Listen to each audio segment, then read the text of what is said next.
have you heard of custom instructions? Do you know what that means? We get robotic, unusable content. It reads badly. We create ideations that don't really apply to us. What tends to happen when you're creating content or using AI or trying to ideate using AI is that you create stuff and you get to about 80% with AI, and then you spend 20% trying to fix it, and it kind of gets a little bit annoying. What happens is we either go back to not doing it with AI at all, or we spend so much time trying to fix it, which then becomes an issue that it doesn't really feel great to use artificial intelligence.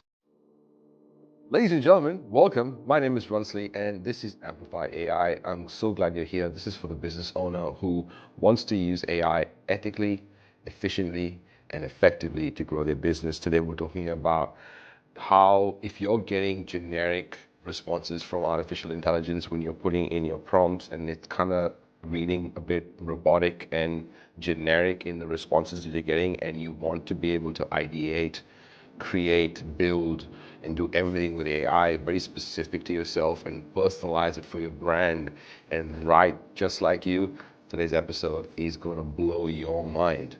It's all about custom instructions. It's all about how to create them and how I create them and how you can create them for yourself.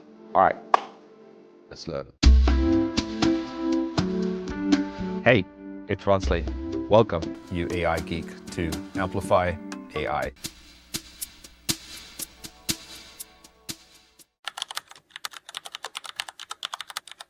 Today's episode, all about custom instructions. It's super important that we get these right.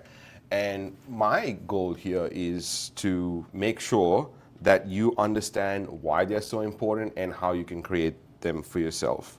So have you heard of custom instructions? Do you know what that means? And I think custom instructions, we've gotten custom instructions from ChatGPT and OpenAI because that is inside your ChatGPT account. And wait for the middle of the episode because we're going to open ChatGPT and I'll show you exactly the two fields that you should follow. But custom instructions now for me has become more than that, and I'm going to show you why you need them, how to personalize them, how to create them for yourself.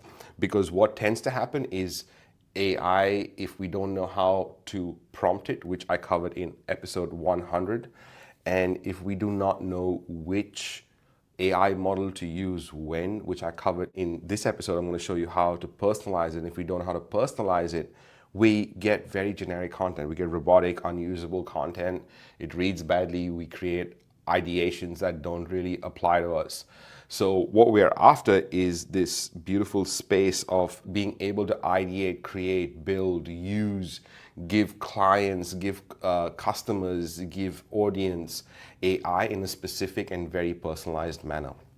So what tends to happen when you're creating content or using AI or trying to ideate using AI is that you kind of create stuff and you get to about 80% with AI, and then you spend 20% trying to fix it, and it kind of gets a little bit annoying. And what happens is we kind of either go back to not doing it with AI at all, or we spend so much time trying to fix it, which then becomes an issue that it doesn't really feel great to use artificial intelligence. And here is the clue. What we want to do is get to a point where we write just like you. We create stuff that works just for you.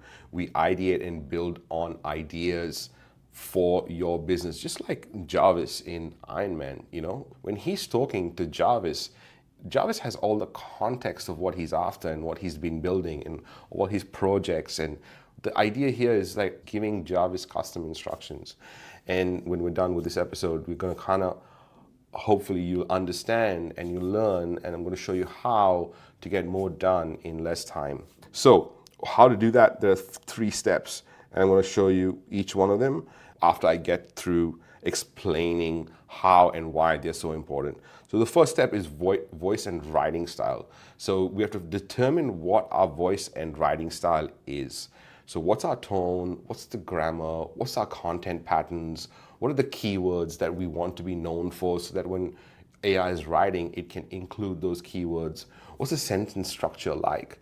How do you want AI to write? And you have to determine that and outline that so that when it's writing, it knows exactly what that's like. And I'm going to show you by the end of this episode how to create ones for yourself. Okay. Step number 2 is how to inject your credibility and uniqueness into AI, and how does it know who you are and what you care about. What's your bio? What awards have you won? What results have you gotten? What methods do you have? What kind of processes do you want to be known for? What are your values? This all creates credibility and uniqueness inside AI and when it responds to you. And number 3, who is your audience and what are their goals? What are the business goals of you and your business? What is your brand identity? What's your audience care about? What are their fears, frustrations, wants, needs, and so on? When you have that context, everything becomes super easy. These are the steps. And what we don't want to happen is just create generic results from AI, and when we get there, we either stop using it, or even worse, we use that generic content and people kind of read it and go, oh, Ronsley started using AI copy. Actually, shout out to Sherry Rose, because she caught a lot of so when I was writing my book, and if you don't know, go to amplifyais.com/book. I just finished and published this Amplify AI book.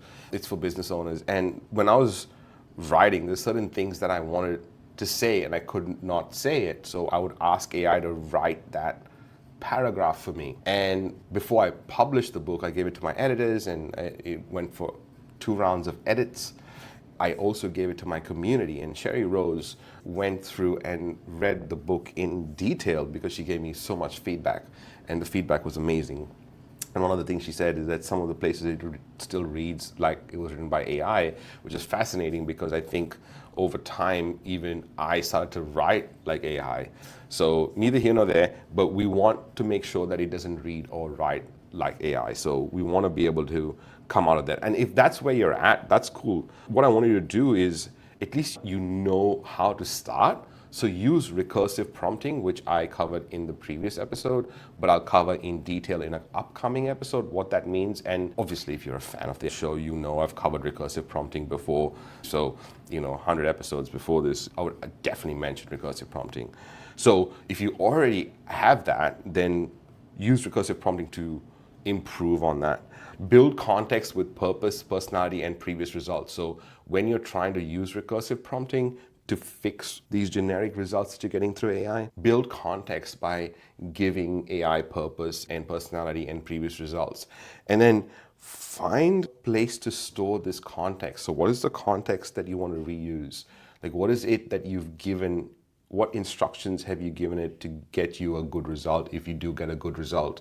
And you can recover from having these generic results.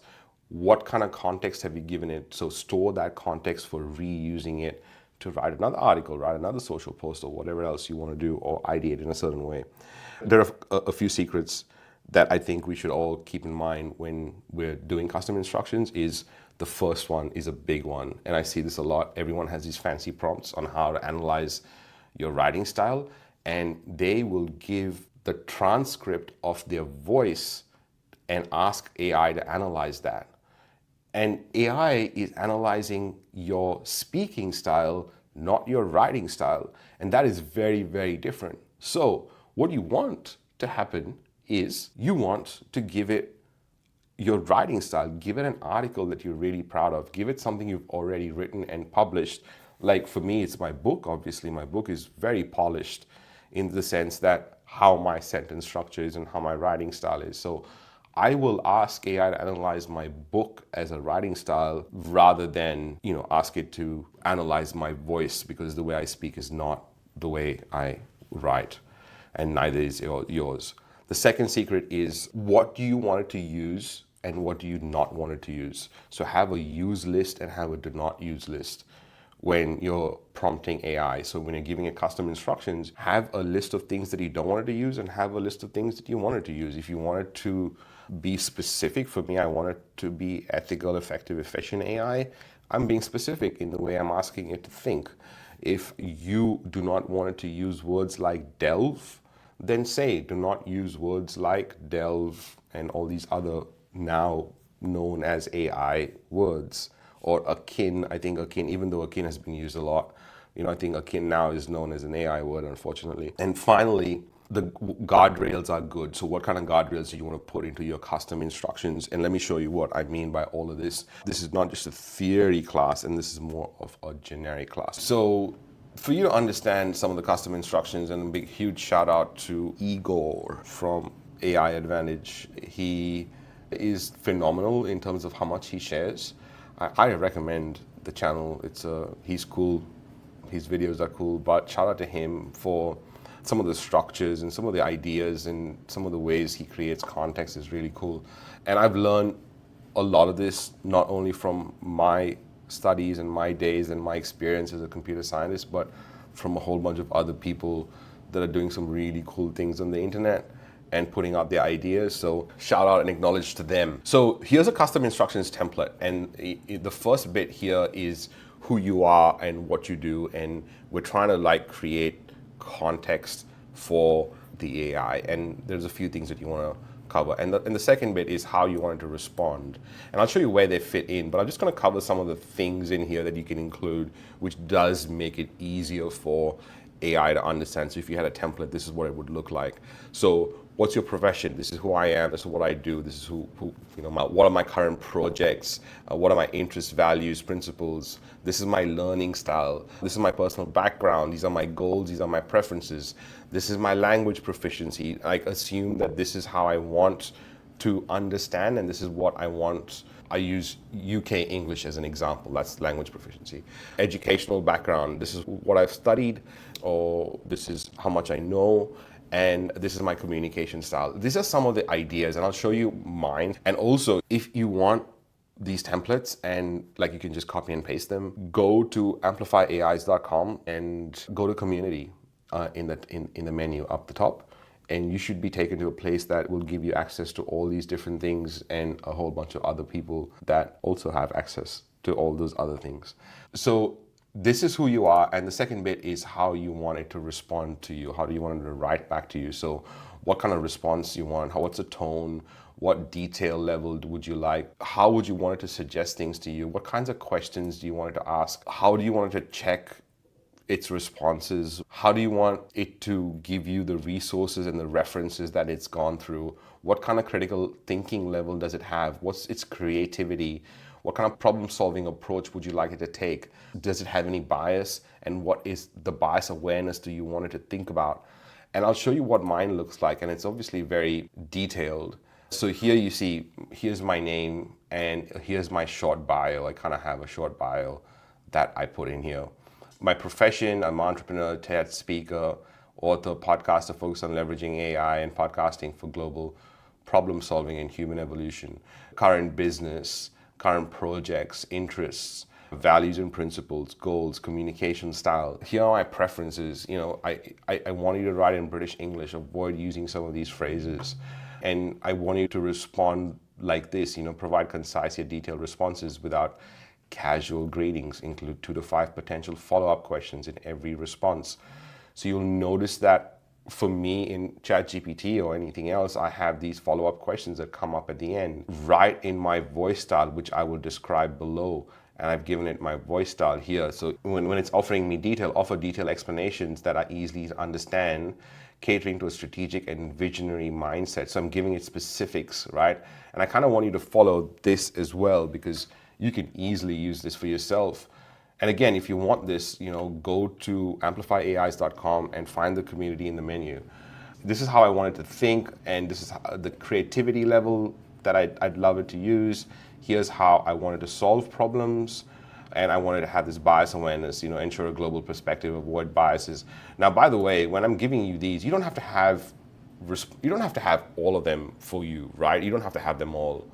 But you can just remove some of the things that don't apply to yourself. Mine are pretty detailed. So when I mentioned earlier, when I was talking about this, I mentioned this piece here where I said, store context for reuse. Okay, this is what I mean by that. So I have a little folder here in my downloads folder called Context is Everything. And see, in here I have a version of my book, a version of my ideal client, my brand style guide, the custom instructions, and my bio. This is literally the note that I just showed you, but as a PDF. So that's my customer instructions, my full bio, all the things that I've done in sort of in order a little bit that has context. Copy of my book, my brand style guide, which is really important for what my essence is, or the essence of the brand. So that gives you an idea. And let me show you something else while we're here, because I think it's really important. When you go to ChatGPT and you go up the top here and it says customize my ChatGPT, it says fail to get your settings. But the first bit you put up here and the second bit you put up here, and it allows you to customize your ChatGPT. And if you're using other AIs and you're using other large language models, then you can upload your context or your custom instructions as a separate PDF and say, first read my custom instructions, understand my preferences before you execute this prompt, and then you give it the next prompt, so that you're giving it specifics and you're not really just randomly creating stuff. Now, at the start of this recording, I promised that I would show you how to talk about your voice style, your writing style, and how to create that. So make sure you go also into the community, because as soon as you join the community and you go into Classroom up the top, and Classroom in lesson 1, it'll give you a prompt on how to analyze your voice style. So go and get that. It's free and easy to get and easy to use. When you're talking about credibility and uniqueness, now you want to mention that in your custom instructions, and you want to say, hey, this is what I've done, this is the awards I won, these are the books I have, this is the things I've created, and these are the reps that I've done. So even though a lot of the times ChatGPT understands who you are, especially if you've been around for a while. While we're here, this is really interesting, because what I want to ask is something super interesting, which is, do you know, I'll just say Ronsley Vaz, and can you tell me about him? So primarily I'm using GPT-01 is because I'm actually wanting it to think. And 2023, he's an Australian entrepreneur, author, and speaker specializing in podcasting and content marketing. He's a founder of Amplify. It's not too bad. It's pretty kind of like accurate, but in the sense that, what else can you tell me about him? This is really fascinating, because I'm just seeing, and you should try this for yourself, because here is what it's doing. See, it's ensuring accuracy before it is finding out how valuable it is. So, whole Masters of Engineering and an MBA, wow, it's pretty crazy. So I've used a couple of my messages to show you how that would be used. But credibility and bio is really important to have that in there. And what kind of processes do you want to be known for? Like, I should have in there, this is my Amplify process, this is my Amplify AI methodology. And then finally, you want your business goals, your brand identity, your business why stack. You want your audience why stack, which is what they care about, who they are, what their fears, wants, needs, and problems are, and what you're trying to solve. So, by the way, I'm super excited, because this coming episode is how to grow business revenue using AI, and I'm excited to bring that to you. I'm going to show you some really cool things. But if you haven't seen episode 102, it is which AI is best and when to use it, and when to use ChatGPT or not to use ChatGPT. And episode 100, I highly recommend it. It's about prompting. If you don't know the method for prompting, please go and check that out. Today is all about custom instructions. I hope you loved it. Subscribe, tell your friends. I'll see you in the next episode. Much love. Hey, AI Geek. Thanks for listening. Your job doesn't stop here. I want you to lend your voice to the conversation. So you can join those conversations, discussions, new trainings, new recordings, and the rest of the AI Geeks by going to aigeeks.co. Also, share this podcast with a friend, another potential AI Geek. Until then, much love.